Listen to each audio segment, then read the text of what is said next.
I'm Lachlan Nicolson, and this is Mind Over Money, presented by Waymaker.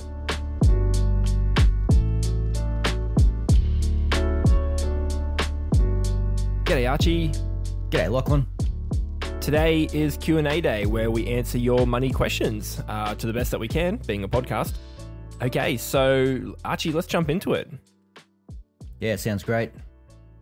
Okay, first question is, what is the fastest way to grow my income? This is an anonymous question. I would say that'd be winning the lottery, Archie. Yeah. Actually, I read this in a book recently where this young guy, he actually looked up where it was that he could earn the most money in his early 20s. And guess where he found out it was? It was in Western Australia. Hey, there we go. So he was coming from America to Western Australia. He was getting paid a huge amount of money. But he specifically went after it, like looked at where to get that job, how to get that job. And in the end, he never did it because he realized it was going to destroy his lifestyle and, his family. And yeah, it wasn't actually what he wanted. Yeah, sleeping on an oil rig would be too much fun. Unless you really like those kind of projects, you find them interesting. Yeah. But coming back to that question, what is the fastest way to grow your income? Well, right now we've got low unemployment and there's a lot of competition for jobs. So I guess one way is to switch your jobs. If you're in a job that is highly competitive, you could change companies. You could even transition to a different industry with relevant skills.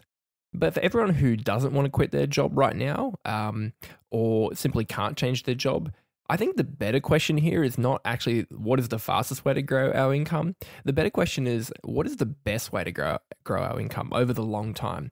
And over the long term, that's actually investing. And no matter what job you have right now, you can actually take a little bit of money and invest it over the long term and generate a lot of money through investing and generate money that will actually outlast even when you stop working. Yeah. And that's something that we can all do. And so I think that's actually the better question is not looking for that quick fix of the pay rise now, but what can we actually do with the income that we have, no matter what job we're in, and what can we do with that income over time to get the biggest results?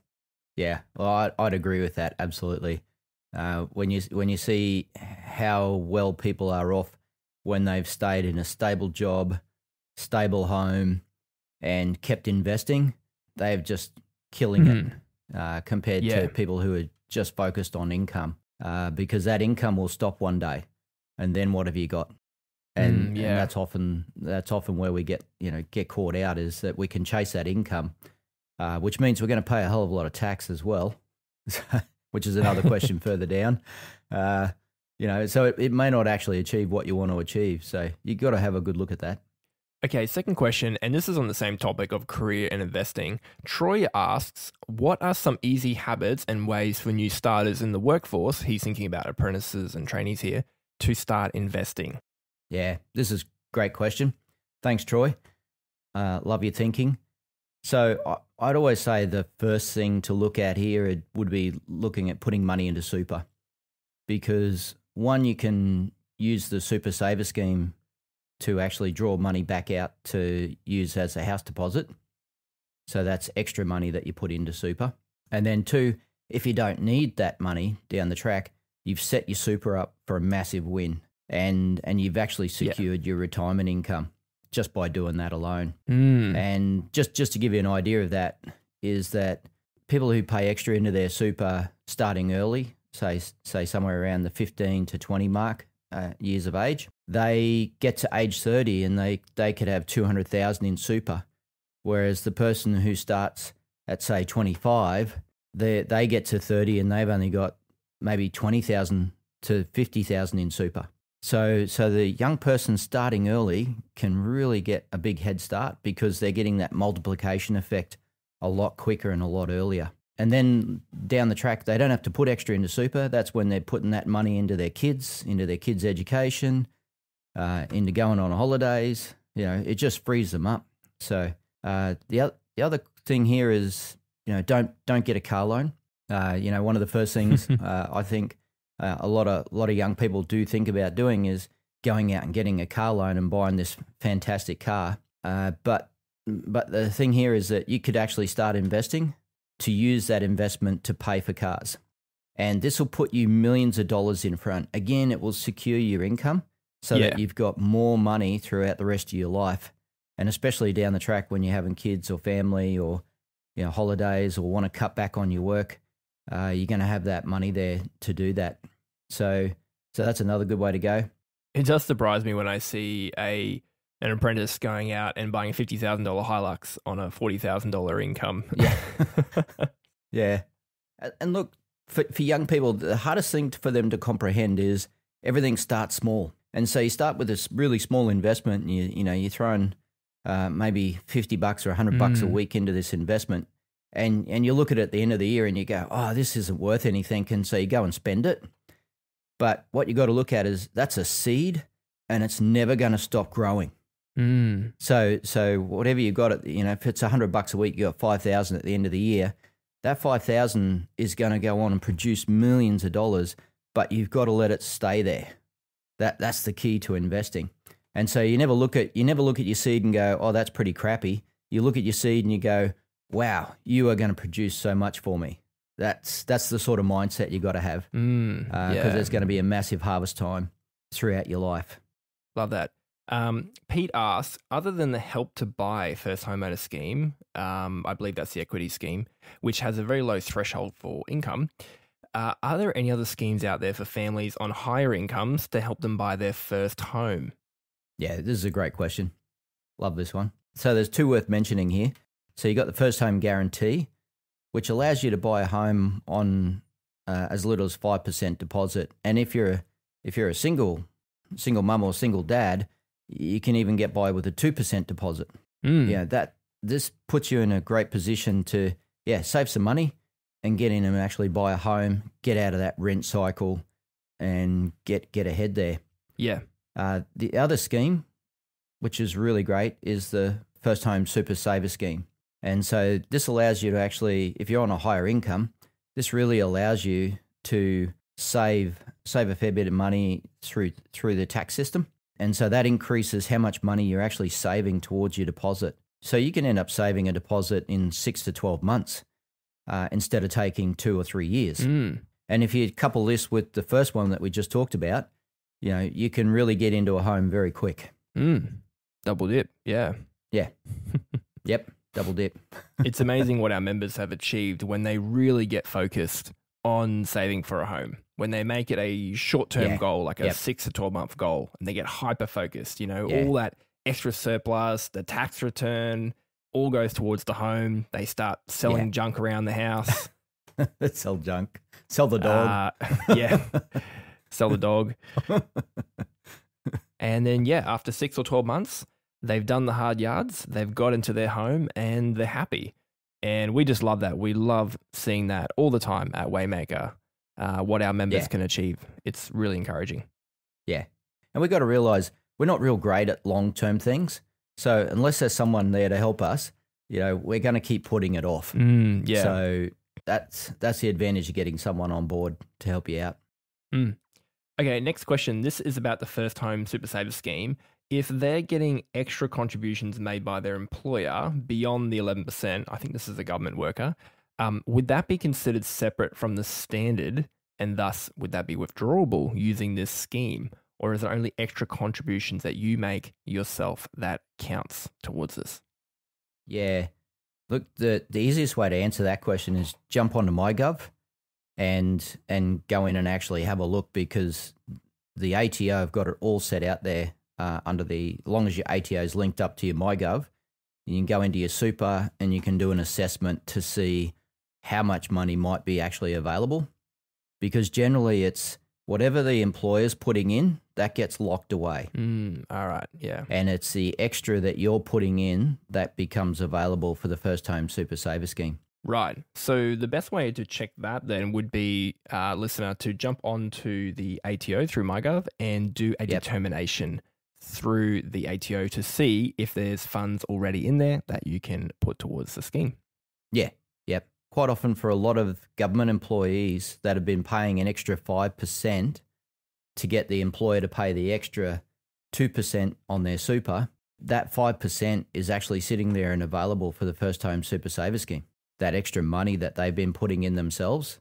So for a lot of our government employees, they've already been putting the extra in and it's already available. Awesome. Yeah, great. Next question. A friend asks, other than super contributions, what other ways are there to save on tax if you're on a very large income? Archie. Yeah, my answer to this is wrong question.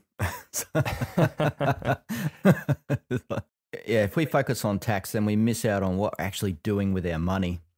And we got to look at the long term, the next 5, 10, 15, 20, 30 years, 40 years out, because our circumstances are going to change. Quite often with tax, all we're doing is kicking the can down the road.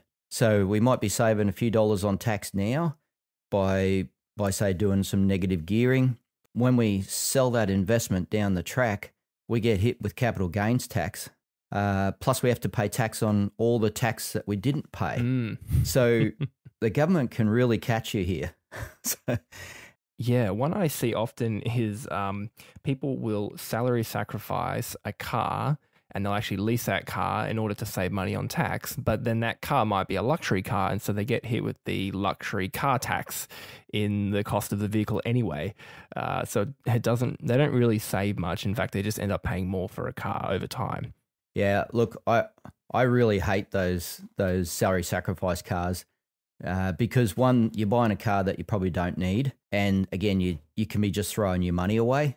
Quite often, see, that's often what I see with people trying to save on tax. Is you end up throwing your money away, and that's what you don't want to do. You want to actually utilize your money in the best way you possibly can, and quite often that means you're going to have to get some professional advice. That may not be your tax accountant, because if you go to a tax accountant and say, "Hey, I want to save money on tax," well, that's what they're going to give you. They're going to give you ways of saving money on tax. They're not going to give you ways of investing or getting ahead, or building your wealth. They're just going to focus on how to save on tax. By spending money to save. Yeah, that's what will happen. Yeah. So years ago, I had someone that they were saying, "Oh, how can I save some money on tax?" And I was looking at their situation from a financial planning point of view. And in their situation, the best thing they could have done was put money into super. And that's what I recommended to them in an advice document, of course. What they ended up doing was going to their accountant, and the accountant said, no, go buy a car. So they went and bought a car, and 5 years down the track, they were $100,000 poorer, and so was their super. And if they had to put that money into super, they would have made millions out of it.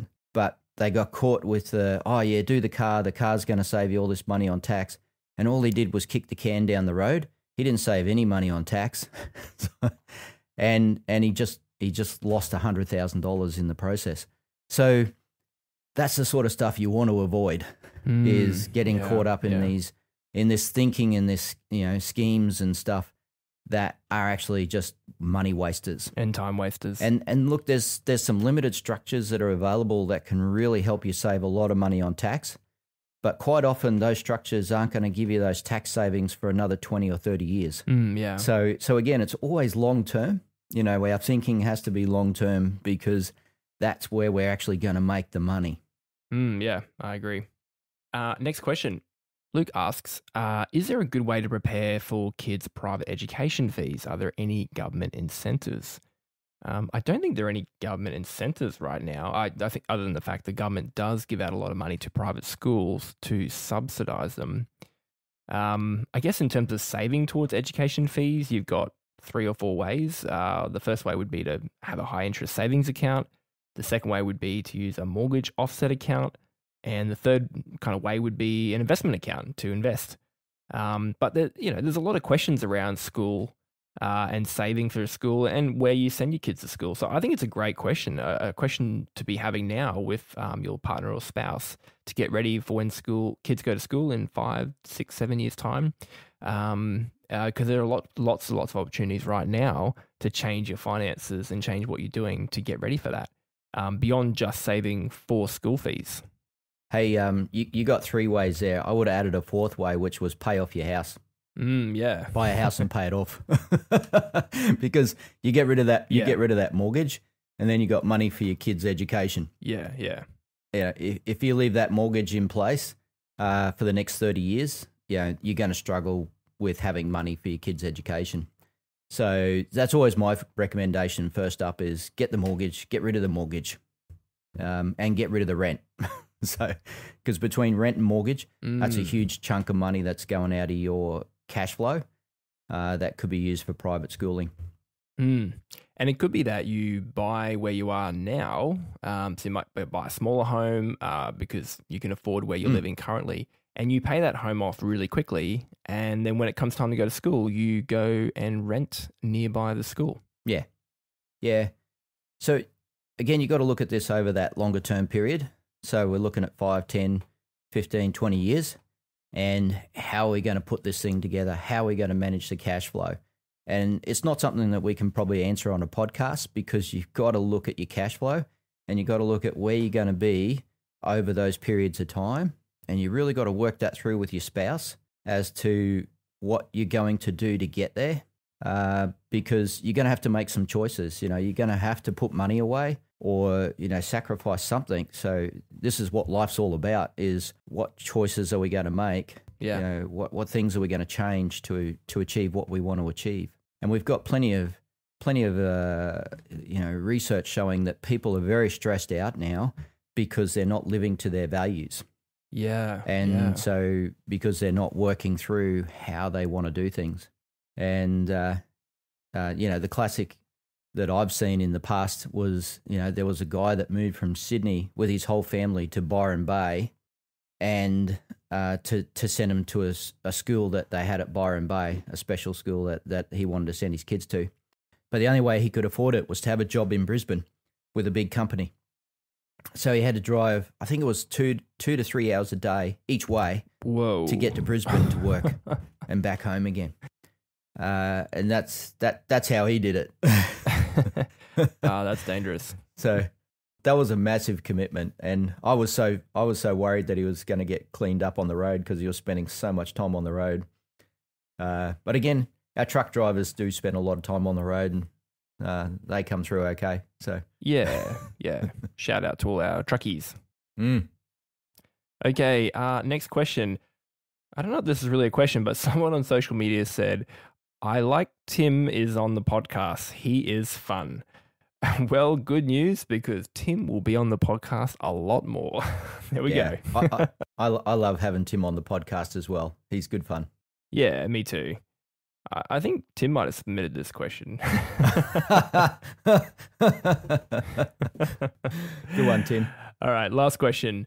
Tom asks, what do you mean when you say helping Australians have finances at work? If you don't know, that's our tagline for Waymaker and this podcast. That is a great question, and I think that's a good one to finish on. Take it away, Archie. Okay, so helping Australians have finances at work. We've got so much good opportunity here in Australia to have great finances, no matter what our income, no matter what our circumstances. There's plenty of opportunities, plenty of stuff that we can do to make our finances work. But also, and the reason we say that is because the products that are being produced and put out there, they're not necessarily designed for us to win. So most products that are available to people, financial products, are there to make a company win. So they're there for the bank to win. Because the bank has to win to stay in business. So and they're producing products that suit what they're doing. So we don't want to get caught up in thinking that this organization has my best interest at heart and they know my situation. No, they're just selling a product. And they're selling a product that's popular that people want. Yeah. So we can go out and we can do all sorts of things and think that we're putting ourselves in a good financial position because we're utilizing, big companies and the products that they provide. But it's not actually making our finances work. So to make our finances work, it's what's our goals? What do we want to achieve? What's our next 5 years look like? Our next 10 years look like? And how are we going to get there? Yeah. How are we going to make our money actually work for us? And how are we going to get past all this noise, all the noise and the marketing because the marketing's fantastic. Like, I love watching Gruen because you see how good the marketing is and you realize, yeah, that's what I'm getting caught up in. You know, there's a lot of very smart people doing a lot of stuff to make sure that we spend our money where they want us to spend our money. Yeah, sure is. So this is all about taking control of your money. That's what we're doing here. Helping Australians have finances that work. That means taking control of your money and achieving your values, your plan, making sure that you and your family know exactly what you're doing and how you're getting there. Yeah. And take the kids on the journey. The kids love this sort of stuff, to know what's happening in the family, where the family's going. They love it. And you can teach them about money and teach them about, you know, what your values are, and they'll get right into it with you. And sometimes you need that third voice or fourth voice saying, hey, what are you doing that for, Dad? What are you doing that for, Mum? That's not our value. Kids are great. Yeah, they're very good at that. Sure are. Great question, Tom. Well, thanks everyone for sending in your questions, and we really appreciate them. So keep sending them in. We'll do one of these episodes every month or two. You can use the link in the show notes or email them to us. Thanks everyone for listening to Mind Over Money, the podcast that helps Australians have finances that work. You now know what that means. Share this episode with a friend and give us a rating wherever you're listening. And we hope you guys have a great week. We'll see you again soon. Thanks, Archie, and safe travels tonight to Taipei. Hope you have a great trip. Thanks, mate. Yeah, looking forward to seeing our granddaughter, Sophie. So, shout out to Sophie. Hey, Sophie. I'm sure she's listening to this in a few years' time. All right, enjoy your time, mate. We'll chat to you when you're back. Okay, everyone, this podcast is for education purposes only. It's not financial advice. So remember, if you'd like to talk to someone about your personal finances, including your home loan, head to waymakerpodcast.com.au to connect with one of our wealth partners. They can help you out. See ya. Thanks, Lockie. Thanks, everyone.